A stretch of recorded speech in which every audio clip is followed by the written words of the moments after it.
Hey, welcome back, everyone.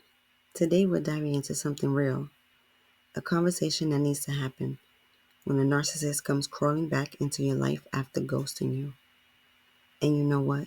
If they're back, you have every right to ask the tough questions. But here's the thing, why even entertain them at all? Seriously, why would you want to open that door again?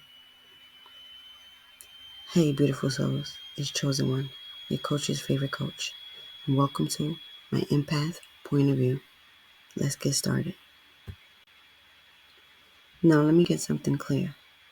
If a narcissist left you hanging, disappeared for a while, or ghosted you, then suddenly comes back as if nothing happened, don't ignore the red flags. This isn't some type of romantic movie. It's a manipulative tactic. And if you're still considering letting them back into your life, then it's time to ask some hard-hitting questions.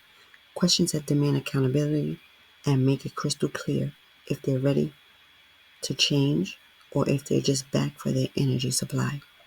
And more on that on my last video, so go check that out. But first, let me ask you, why would you entertain them? Why would you let someone who treated you like an option, gaslit you, and made you question your own reality come back into your life? You see, your compassion and big heart may be telling you one thing, but your higher self, your intuition, is telling you another.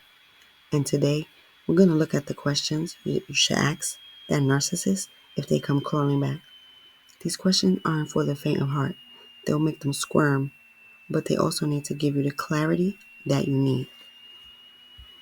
Question number one. Why did you disappear without any explanation? Yeah, it's simple, but it's powerful. If someone disappears from your life without a word, without any closure, and then decides to return, then this is the question that you need to ask. They might try to justify their behavior, but it's not about the excuse. They need to take responsibility. Don't let them dodge this one. Narcissists will try to make you feel crazy for even asking, but don't back down. Your emotions, your well-being, it deserves an answer. Question number two. Do you understand how your actions affected me? And are you ready to take accountability for your behavior? Now here's the hard truth. Narcissists are not known for owning their actions. They love to blame others, deflect, or spin the narrative. If they're not willing to take responsibility for what they did, then that's a major sign that they haven't changed and they're not coming back for genuine reasons. They're coming back because they need to feed off of you again, whether it's for attention, validation, or control.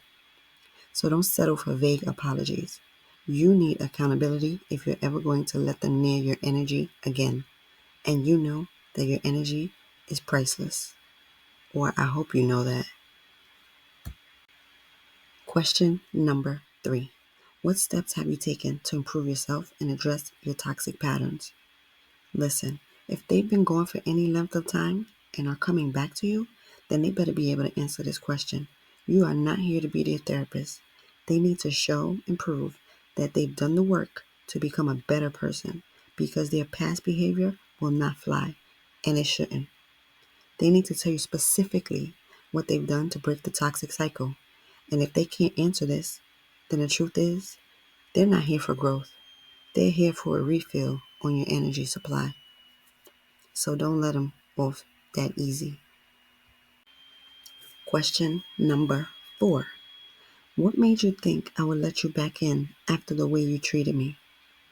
Now this one is powerful because it forces them to confront their entitlement. Narcissists think that they can always come back no matter how badly they've treated you. Why? Because they believe they are entitled to your forgiveness, entitled to your time, your energy, and your love. Because they know that you've always been there to hear them out when they knew that everything they said was a lie. So you need to make them face the fact that their behavior was unacceptable. And there's no guarantee that you'll take them back just because they've shown up at your door or texted you a million times, repeatedly. Question number five. If I let you back into my life, what exactly are you offering me that's different from before? Now, this question is of boundaries. A narcissist will try to come back with promises, sweet words, or I've changed rhetoric. but you need specifics. What is different this time? What are they doing to show that they've genuinely changed and aren't just back for a quick fix or to gaslight you again? They need to show you that their behavior will not repeat itself. If they can't give you a clear answer, then the answer is clear. It's time to walk away. Be sure to ask the tough questions, but I have a follow-up bonus question to ask them. What specifically have you done to address your past behavior? Now, this is the most crucial question. This question isn't just about hearing a hollow apology or vague promises. This question goes straight to the heart of whether this narcissist has done the work or not. If they haven't done the work, if they haven't taken the time to look within, dig deep, identify their toxic patterns, and actively work on themselves to change, it's simple. No change, no seat at your table. You're not a charity for someone's emotional baggage. And here's the kicker. This question isn't just for them. It's for you too. You need to ask yourself these tough questions as well. Where in your journey did you recognize this low frequency, low vibration behavior in others? And why did you allow it to go unchecked? Why did you accept it, even though you knew you deserved better? What did you ignore? This is what you call self-reflection work. It is something that we all must do. But here's the thing.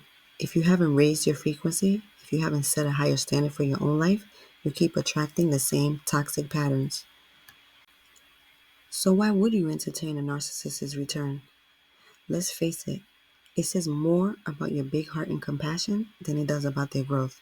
You want to believe in people, to see the best in them, but you can't pour from an empty cup, and you especially can't keep giving to someone who hasn't earned it. You see, every time you entertain their games, you teach them that their behavior is acceptable.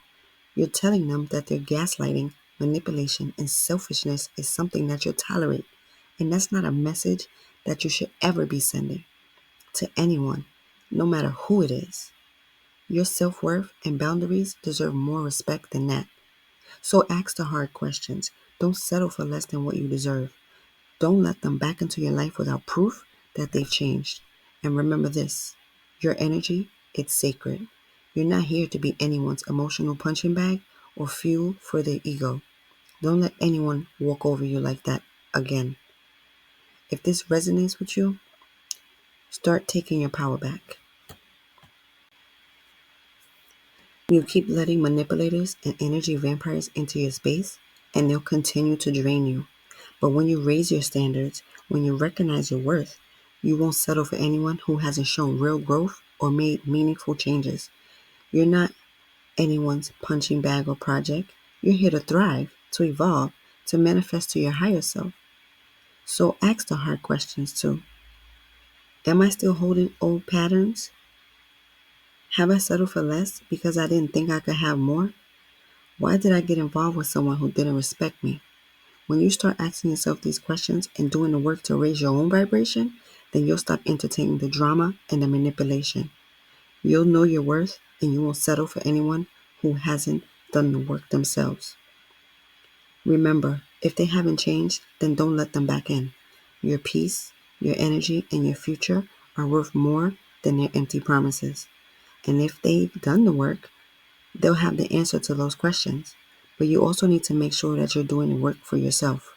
Because when you truly know your value, you'll no longer settle for anything less than what you deserve.